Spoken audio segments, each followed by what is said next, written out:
短期的利润确实有压力。我们是农民，我们是种地的，对吧？我们总相信，努力就会有一定的这个成果，对吧？对于长期来看，我们觉得是，我们有信心扛得住挑战，等得到春天。近来市场关于万科深陷财务危机的传闻一直没有间断，尤其是债务危机的不断发酵，导致万科美元债暴跌，债权人不同意展期，使得局面愈加严峻。更令人震惊的是，国内监管机构也传出要求保险巨头上报万科的财务敞口。这一系列消息的发布，使得万科的未来变得扑朔迷离。而就在这个关键时刻，一则万科总裁祝九胜于1月15日被公安机关带走的爆料瞬间登上热搜，引发了公众的极大关注。大家好，我是李幸福，从客观公正的视角深度解读时事，欢迎来到幸福频道。本期视频我会综合各方消息，深入分析一下万科面临被接管的内幕。长期以来，万科被认为是中国最优秀的开发商。当出现财务危机时，响当当的深圳地铁都为万科站台。今天终于走到尽头了。2025年1月16日，据经济观察网报道，深圳相关工作专班已经全面介入万科，万科公司将面临被接管改组。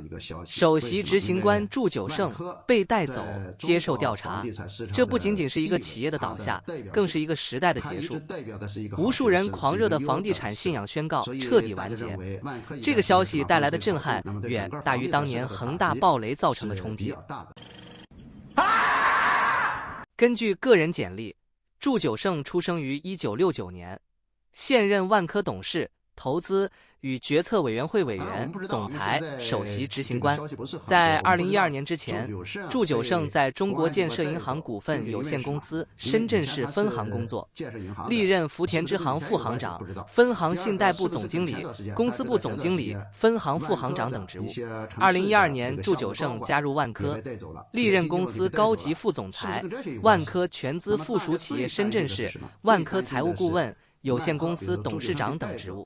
2018年2月1日，祝九胜接替郁亮出任万科首席执行官、总裁。在2022年，祝九胜开始直管长租公寓业务，即兼任长租公寓 BU 事业单元首席合伙人，负责万科包括银行、信托在内的一众融资计划，以及万科所有的资金调度权。2016年8月，万科以3亿元入股，成为彭金所第一大股东。天眼查信息显示，彭鼎创营的第一大股东是深圳万科财务，持股比例高达20%。与此同时，祝九胜也随之进入彭金所董事会。与之一同进入董事会的还有万科财务与内控中心副总经理梁勇、万科财务及内控管理部业务经理郭畅瑜。祝九胜掌握彭金所的话事权后，彭金所也开始画风突变，相关产品就从此前的企业借款变为了地产跟投贷项目。2017年初，彭金所推出了彭金信地产跟投贷项目，借款人多是万科的员工，资金专项用于所在企业地产开发项目的跟投。操！当时国内多数房地产开发企业均建立了项目跟投制度，即员工参与地产项目的投资，结算后获得相应分红，具有员工激励、资金融通、促进项目周转等多重作用。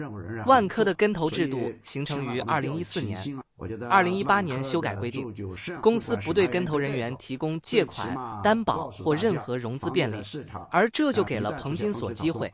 但大量员工集中借款也引起外界质疑，认为万科在利用彭金所变相自融。财经自媒体布谷新金融曾发现，彭金所在短短4个月内发布的40多页彭金信系列产品，其中万科员工借款项目170个，涉及总金额9801万元，最高借款额度高达990万元，还存在同一人多次借款。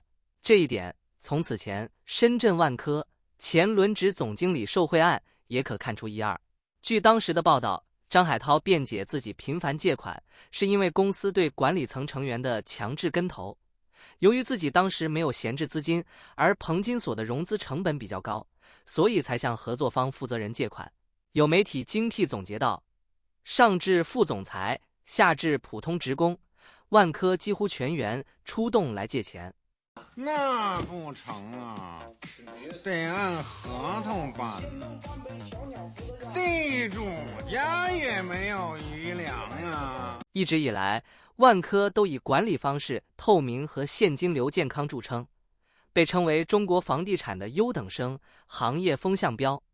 2017年，在万科遭遇被收购的风险时，深铁集团花费约664亿元，从华润、恒大等企业手中收购万科 29.38% 的股权，深圳国资即此成为万科大股东。在2024年年初举行的2023年年度业绩说明会上，祝九胜表示，万科长期以来跟银行都是良好的基于战略、基于长期的合作关系。当行业下行、销售下滑、回款减少情况下，银行在风险防范方面是我们的同盟军。2025年，万科迎来偿债高峰，近期其债券价格波动较大，在1月16日有多只债券触及盘中临时停牌。现在传出祝九胜被抓，意味着万科的真实债务规模和严重程度远超想象，往后的形势会更加困难。现在祝九胜突然被抓，似乎超乎很多人的想象，但是金融圈和房地产圈的人并不感到意外，因为1年多来，万科就传出了各种利空消息。比如2023年11月，世界评级公司穆迪将万科评级下调为投资最低评级 Baa3， 不到半年后的2024年3月降为 Ba1 垃圾级，并警告说可能进一步下调万科的信用评级。市场震惊，但圈内人士透露，就这也是看了中国政府的面子。就在穆迪宣布的前一天，路透社报道称，国务院正协调支持万科的工作，要求银行确保万科融资，保险公司要延长债务期限，并保证公募债券还款。在政府的支持下，工行牵头，联合6家国有银行和6家股份制银行，正为万科筹措最高额800亿人民币的银团贷款，以应对未来到期的公开市场债券偿付。简单来说，这就是多家银行联合起来，共同为万科提供贷款，希望它能度过眼前的难关。但实际上，这大笔的钱并没有到来。这番操作反而让圈内人更加确信，万科危机的爆发已经不可避免。我知道你有理，但我们先不讲道理。我知道你很急，但是你先别急。现在的万科已经不仅仅是巨无霸的房企，而是一家地地道道的国企。它的最大股东是深圳市地铁集团有限公司，属于深圳的地方国有企业。大型国企倒下会引发不可控的舆论，以及对经济的彻底看空的情绪。要知道，中国房地产市场止跌回稳是中国政府最核心的经济政策，但是市场经济的趋势如同长江黄河水一样，是不能倒流的。万科肯定是无法救活了，但是中国政府也不会让万科破产。万科欠的美元债肯定会如期偿还，因为逾期不还会影响整个中国的所有的美元债。而作为一个企业，万科虽然被政府接管，但是会迅速僵尸化，如同所有的僵尸国企。一地鸡毛的中国经济恐怕再也唱不响了。就像雷军说的，站在风口上，猪都可以飞起来。只不过你会发现，猪不可能一直都在飞。大家对万科的现状有什么看法？你认为中国房地产会迎来转机吗？欢迎在评论区分享你的观点。别忘了订阅我的频道，随时了解更多经济内幕。